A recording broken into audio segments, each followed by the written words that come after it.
Selamat datang kembali di sesi eksplorasi mendalam kita. Hari ini kita bakal ngupas soal yang kayaknya relevan banget buat banyak orang nih. Gimana caranya kita berinteraksi sama pikiran-pikiran cemas. Kita bakal gali dari bab 25 buku kerennya Dr. Julie Smith, Why Has Nobody Told Me This Before? Ah, buku yang itu ya, bagus banget isinya. Iya kan, udah pada familiar mungkin ya. Ini tuh panduan praktis banget dari psikolog klinis Dr. Julie Smith. Isinya tuh penuh alat bantu yang konkret bisa langsung dicoba. Betul, bukan teori doang, ini dari pengalaman klinis dan riset dia. Nah, benar. Jadi misi kita sekarang ini ya membedah strategi-strategi praktis dari bab ini. Tujuannya apa? Ya biar kita, Anda semua yang dengerin, bisa paham dan ngelola pikiran cemas itu. Tanpa harus ngerasa kayak, wah perang terus-terusan gitu melawannya. Kecemasan kan wajar ya, bagian dari manusia. Meskipun emang nggak nyaman. Nggak nyaman banget kadang. Iya, yuk kita lihat apa aja nih isi bab 25. Oke, langsung aja deh kita masuk. Dr. Smith itu buka bab 25 pakai analogi yang menurut saya, kena banget. Kecemasan itu katanya kayak alarm asap di rumah. Penting kan fungsinya? Penting banget buat ngasih tahu ada bahaya biar kita selamat. Analogi yang pas. Tapi, Nah, tapinya itu, Dr. Smith juga nunjukin masalahnya. Alarm yang sama itu bisa aja bunyi kencang banget cuma gara-gara roti panggang agak gosong dikit. iya benar, nggak ada kebakaran besar, tapi reaksinya sama hebohnya. Persis, ini mirip banget sama kecemasan di zaman sekarang ini. Nah, itu dia. Respons fight or flight kita, yang dulu banget gunanya buat ngadepin macan, sekarang malah kepicu sama hal-hal sepele. Kayak deadline kerjaan, presentasi, macet di jalan. Atau bahkan cuma mikirin masa depan aja udah bikin deg-degan. Sistem alarm kita jadi sensitif banget kayaknya. Dan karena pemicunya seringkali ya dari pikiran kita sendiri, khawatir, interpretasi, nebak-nebak, jadinya penting banget buat paham sifat pikiran itu sendiri. Di sini nih kita masuk ke salah satu poin paling dasar dari Dr. Smith di bab ini. Iya, ini dia. Ini nih yang perlu kita ingat baik-baik, pikiran cemas yang rasanya tuh nyata banget, mendesak banget, itu sebenarnya bukan fakta. Bukan fakta ya? Bukan, cuma tebakan, cerita bikinan otak kita, interpretasi kita aja. Mungkin ceritanya meyakinkan banget, tapi ya tetap cuma cerita. Kedengarannya simpel ya, tapi dampaknya gede banget loh kalau kita benar-benar sadar soal ini. Gede banget. Implikasinya fundamental. Kekuatan pikiran cemas itu seringnya bukan di isinya, tapi seberapa kita percaya dan nempel sama pikiran itu. Makanya, tujuan strategi-strategi yang nanti kita bahas ini bukan buat ngilangin total pikiran cemas, kayaknya nggak mungkin juga. Dan belum tentu perlu sih. Oh gitu ya. Iya, tujuannya lebih ke mengubah hubungan kita sama pikiran itu. Belajar buat nggak langsung beli gitu aja setiap cerita serem yang muncul di kepala. Menarik, menarik. Jadi gimana caranya nih ngubah hubungan itu? Strategi pertama, dari Dr. Smith, menciptakan jarak, getting distance. Gimana tuh maksudnya? Ya, biar kita bisa kayak mundur selangkah gitu secara mental dari pikiran cemasnya. Oke, caranya ada beberapa. Salah satunya yaitu lewat bahasa yang kita pakai. Oh, kata-kata gitu. Iya, misalnya daripada mikir atau ngomong, saya pasti gagal, coba ganti jadi, saya lagi punya pikiran kalau saya bakal gagal.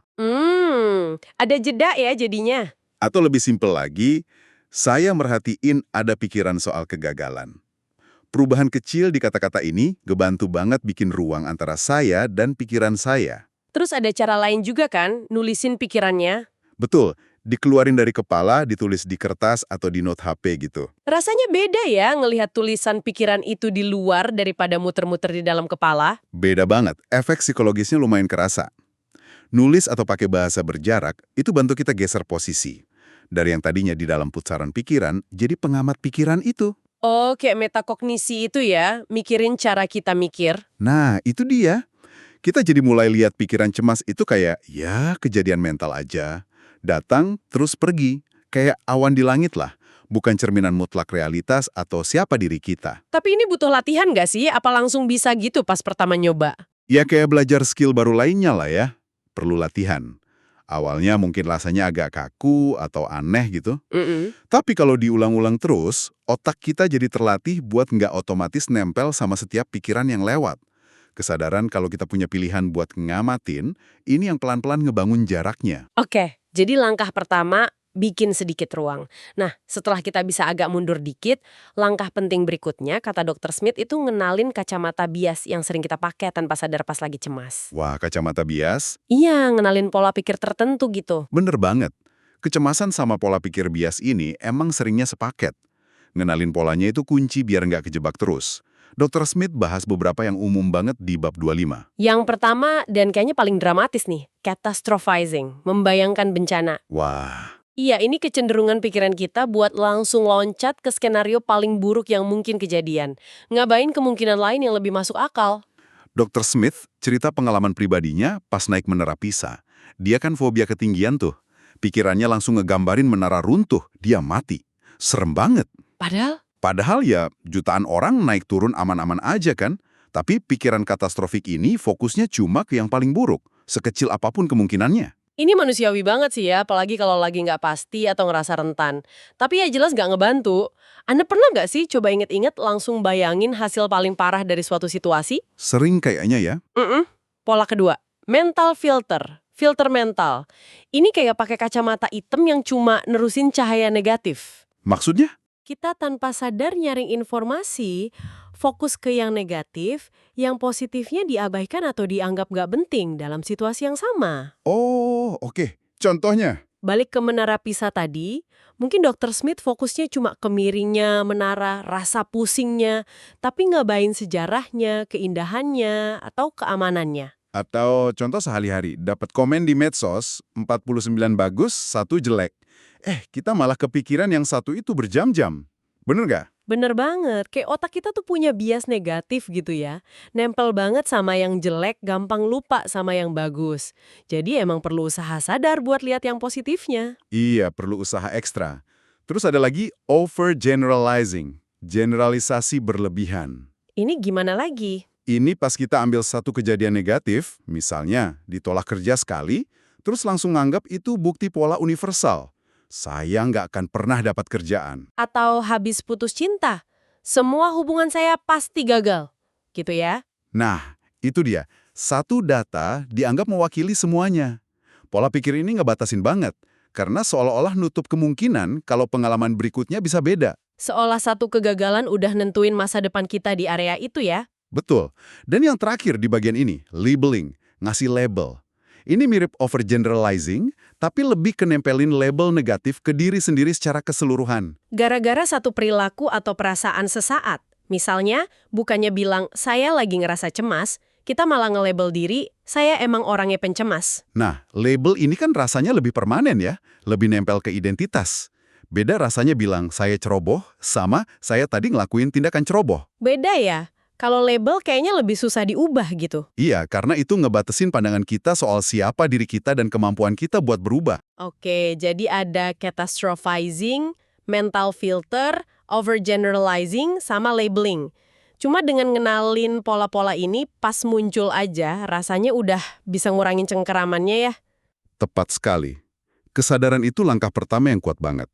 Bukan buat ngakimin diri sendiri loh ya. Kok aku mikir gini sih? Semua orang ngalamin kok. Oke. Ini lebih kayak nyalain lampu kesadaran. Nah, dari kesadaran ini, baru muncul pertanyaan penting berikutnya. Oke, aku udah sadar nih lagi pakai kacamata bias ini. Terus gimana cara nantangnya secara konstruktif? Nah, itu nyambung banget ke strategi ketiga, memeriksa fakta, fact-checking. Jadi kayak kita jadi detektif objektif buat pikiran kita sendiri ya. Betul, bukan langsung percaya gitu aja sama tuduhan-tuduhan cemas itu. Ini proses aktif buat nguji bener nggak sih pikiran cemas kita? Gimana caranya? Dr. Smith ngasih beberapa pertanyaan kunci nih buat ditanyain ke diri sendiri. Bukti yang dukung pikiran cemas ini apa? Cari fakta ya, bukan perasaan doang. Oke. 2, bukti yang nentang pikiran ini apa? Nah ini biasanya butuh usaha lebih nih, karena filter mental tadi kan nyembunyi ini nih. Kita perlu aktif nyari. 3, ada penjelasan alternatif lain nggak buat situasi ini selain interpretasi cemas gue? Cari sudut pandang lain. 4, hasil yang paling mungkin kejadian secara realistis itu apa? Bukan cuma yang paling buruk atau paling bagus. Yang paling mungkin ya. 5, apa efeknya buat gue kalau gue terus-terusan percaya sama pikiran ini? Gimana pengaruhnya ke perasaan dan tindakan gue? Dampaknya apa gitu ya. Dan terakhir, ini penting buat ngebangun rasa mampu. Kalau skenario yang gue takutin itu beneran kejadian, langkah konkret apa yang bisa gue lakuin buat ngatasin atau ngurangin dampaknya? Wah, ini pertanyaan-pertanyaan sistematis ya. Tujuannya bukan buat buktiin pikiran cemas itu salah 100% mungkin ya, tapi lebih biar lihat gambaran yang lebih seimbang. Persis. Biar perspektif kita lebih luas, nggak didominasi sama pandangan sempit yang cemas doang. Awalnya sih mungkin lebih gampang lakuin ini pas kejadiannya udah lewat, emosi udah adem. Iya juga ya. Tapi kalau dilatih terus, kita bisa makin jago ngelakuinnya lebih dekat pas pikiran cemasnya muncul. Oke, jadi kita udah punya cara bikin jarak sama periksa fakta. Selain nantang isi pikirannya, Dr. Smith punya pendekatan lain yang fokusnya lebih ke perhatian kita sendiri. Dianalogiin sama lampu sorot, spotlight. Bisa dijelasin? Bisa. Bayangin aja pikiran kita itu panggung gede. Nah, perhatian kita itu satu-satunya lampu sorot yang nyorot panggung itu. Teriak minta disorot. Nyari perhatian banget. Nah, strategi ini ngajarin kalau kita tuh punya pilihan mau nyorot kemana lampu perhatian itu. Jadi meskipun pikiran cemasnya masih ada di panggung nih, kita nggak harus terus-terusan nyorot dia gitu. Bener banget. Kita bisa pilih buat ngarahin sorotan ke aktor lain. Mungkin fokus ke kerjaan di depan mata, ngobrol sama orang, rasain sensasi napas, atau bahkan mikirin pikiran lain yang lebih ngebantu. Ini menariknya, nggak nuntut kita buat matiin atau ngusir pikiran cemasnya ya, yang seringnya malah bikin makin kuat. Justru itu, kita cuma geser fokus utama perhatian kita aja. Dr. Smith cerita soal ini kan, yang pas dia dilamar di Sydney Harbour Bridge itu. Keren banget ceritanya. Kutnya nggak langsung hilang sih katanya. Tapi fokus utamanya udah beda. Kebahagiaan, kecinta. Iya, pengalaman yang tadinya serem banget jadi kenangan indah. Ini nunjukin banget gimana pergeseran fokus bisa ngubah pengalaman emosional kita secara drastis. Luar biasa ya. Itu contoh ekstrim sih, tapi jelas banget. Skala kecilnya ya bisa kita latih tiap hari. Pas lagi kejebak muter-muter khawatir, coba sadari, terus pilih arahin perhatian ke hal lain. Akui aja pikiran cemasnya ada, tapi nggak usah dikasih panggung utama terus-terusan. Pendekatan yang menarik. Oke, selanjutnya nih, Dr. Smith masuk ke area yang penting banget juga.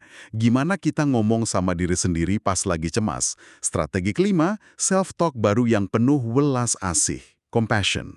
Nah, ini sering kelewat, tapi dampaknya gede loh. Dr. Smith cerita soal anaknya yang umur 2,5 tahun bangun di rumah sakit abis operasi mata. Oh iya, yang itu ya? Iya, matanya kan bengkak di perban, nggak bisa lihat di tempat asing, suara aneh-aneh. Ya pasti panik lah anaknya, nangis kejer. Bisa dibayangin takutnya kayak apa? Tapi terus Dr. Smith datang, pegang tangannya, bisikin pelan-pelan di telinganya, "Ibu di sini, Nak. Kamu aman. Ibu sama kamu." Terus gimana? Pelan-pelan, tangisannya reda, situasinya masih susah, tapi suara tenang, kehadiran, kepastian dari ibunya itu ngubah respons dia dari panik jadi lebih tenang. Mekanismenya jelas sih secara neurobiologis. Kebaikan, ketenangan, rasa terhubung entah dari orang lain atau dari diri sendiri, itu bisa nenangin sistem alarm bahaya amigdala di otak kita. Sebaliknya, kalau kita malah ngeritik diri sendiri atau panik, malah makin parah ya. Nah, itu dia. Malah bisa memperburuk respons stresnya.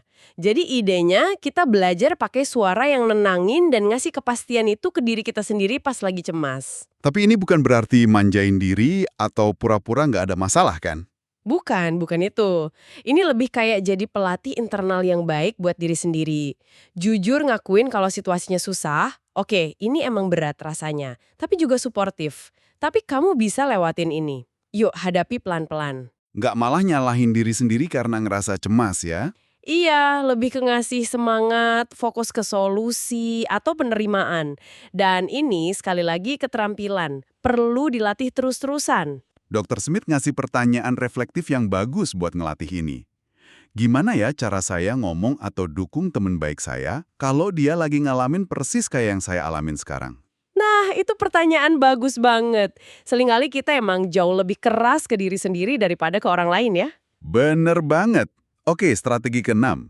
Membingkai ulang. Reframing. Ini soal secara sadar ngubah cara kita lihat atau interpretasiin situasi yang bikin cemas. Dr. Smith kasih contoh lagi dari pengalamannya, pas mau ujian lisan akhir buat jadi psikolog klinis. Oh, ujian lagi. Iya, dia cemas banget lihat ujian itu kayak ancaman besar, penentuan dia cukup baik apa enggak. Tapi dosennya bantu dia lihat dari sudut pandang lain. Gimana? Dosennya bilang kurang lebih, ini bukan jebakan buat ngejatuhin kamu. Anggap aja ini kesempatan buat nunjukin semua yang udah kamu pelajari bertahun-tahun. Kesempatan buat bagiin ilmu kamu ke kolega senior. Wah, beda banget ya rasanya. Dari ujian ancaman, jadi kesempatan berbagi. Itu pasti ngubah banget cara dia ngadepin ujiannya. Iya, reframing itu kerjanya ngubah makna yang kita kasih ke suatu kejadian atau stresor. Kalau maknanya berubah, respons emosional dan fisik kita juga cenderung berubah. Situasi yang sama bisa jadi lebih bisa dihadapi kalau dilihat sebagai tantangan bukan ancaman ya. Betul, tapi ini bukan soal pura-pura positif secara naif ya, tapi nyari cara pandang lain yang juga benar dan lebih bikin kita berdaya. Oke. Dan kita sampai di strategi terakhir di bab 25, tapi ini perannya fundamental banget. Bertindak sesuai nilai. Acting on values. Ini prinsip pemandu jangka panjang yang kuat banget. Intinya kita berusaha bikin keputusan dan ngambil tindakan dalam hidup itu berdasarkan apa yang benar-benar penting buat kita, nilai-nilai hidup kita. Bukan cuma karena didorong rasa takut atau pengen ngehindarin rasa nggak nyaman kayak cemas gitu ya. Persis. Misalnya nih, kalau nilai Anda itu koneksi sosial, tapi Anda cemas ketemu orang baru. Prinsip ini ngedorong Anda buat tetap nyoba interaksi, mungkin pelan-pelan, meskipun ada rasa cemas. Kenapa? Karena itu sejalan sama nilai Anda. Jadi meskipun cemasnya teriak, jangan pergi. Nilai kita bisikin, koneksi itu penting gitu ya. Nah, itu dia. Bertindak sesuai nilai, itu artinya dengerin bisikan nilai itu, ngakuin kalau rasa takutnya ada, tapi nggak ngebiarin rasa takut itu sepenuhnya ngatur arah hidup kita. Kayak kompas gitu ya. Iya, kayak kompas internal. Kecemasan itu mungkin badainya, tapi nilai-nilai kita itu tujuan di peta yang bantu kita tetap gerak ke arah yang bermakna, meskipun cuacanya lagi jelek. Wah, dalam banget ini. Kita udah bahas 7 strategi nih dari bab 25. Menciptakan jarak, mengenali bias, memeriksa fakta, mengalihkan perhatian, welas asih, membingkai ulang, sama bertindak sesuai nilai. Banyak juga ya? Banyak, dan kaya banget strateginya. Kalau dirangkum nih, apa inti pesan yang bisa dibawa pulang buat Anda yang dengerin? Inti pesannya menurut saya ya, ini soal pergeseran paradigma. Fokusnya bukan lagi gimana ngalahin atau ngilangin kecemasan, tapi lebih ke gimana mengubah hubungan kita sama kecemasan itu. Mengubah hubungan ya, bukan memusnahkan. Betul. Kita belajar buat nggak lagi jadi budaknya pikiran dan perasaan cemas, tapi jadi pengamat yang lebih bijak, navigator yang lebih ahli dalam ngadepinnya. Dan penting banget buat ingat, kayak yang tadi ditekankan, ini semua keterampilan. Iya, skill. Kayak belajar main gitar atau nyetir mobil. Butuh waktu, butuh latihan. Yang sabar, pasti ada naik turunnya juga, nggak ada yang instan. Jadi ya sabar sama diri sendiri ya dalam proses ini. Betul sekali. Mungkin nggak semua strategi bakal langsung cocok atau relevan setiap saat. Kuncinya ya coba-coba, lihat mana yang paling bantu di situasi beda-beda, dan terus dilatih aja. Mungkin ini pertanyaan bagus buat Anda renungkan sekarang. Dari semua strategi tadi, ada nggak satu atau dua yang rasanya paling, wah ini nih, atau paling pengen Anda coba latih dalam waktu dekat? Langkah kecil apa gitu yang bisa mulai dipraktekin? Ya, langkah kecil yang konsisten seringnya lebih efektif kan, daripada langsung mengubah semua. Setuju banget. Jadi, poin kunci dari bab 25 ini, kekuatan sejati ngadepin kecemasan itu bukan dari ngelawan mati-matian, tapi dari pemahaman yang lebih dalam, penerimaan yang welas asih, dan navigasi yang lebih terampil pakai alat-alat yang tepat kayak yang dijelasin Dr. Smith. Nah, sebagai penutup nih, mungkin ada satu pemikiran terakhir buat Anda bawa pulang, buat direnungkan. Apa tuh? Nanti, kalau pikiran atau perasaan cemas itu muncul lagi, coba deh berhenti sejenak. Jangan langsung nanya, gimana caranya ngilangin rasa nggak enak ini cepat-cepat. Oke, terus nanya apa? Coba ganti pertanyaannya jadi gini. Oke, ini emang nggak nyaman, tapi apa ya yang mungkin lagi coba disampaikan sama perasaan atau pikiran ini? Ada kebutuhan atau nilai penting saya yang mungkin lagi keancam atau belum terpenuhi nggak ya? Wah, pertanyaannya beda banget ya. Dari ngilangin, jadi dengerin pesannya. Iya. Gimana kira-kira kalau kita geser pertanyaannya kayak gitu? Bisa ngubah pendekatan kita nggak ya pas lagi cemas? Sesuatu buat direnungkan nih. Iya. Oke deh. Terima kasih banyak udah nyimak pembahasan mendalam kita soal bab 25 dari buku Dr. Julie Smith ini. Semoga obrolan kita bisa ngasih wawasan sama alat baru yang berguna ya buat Anda. Sampai jumpa di sesi berikutnya.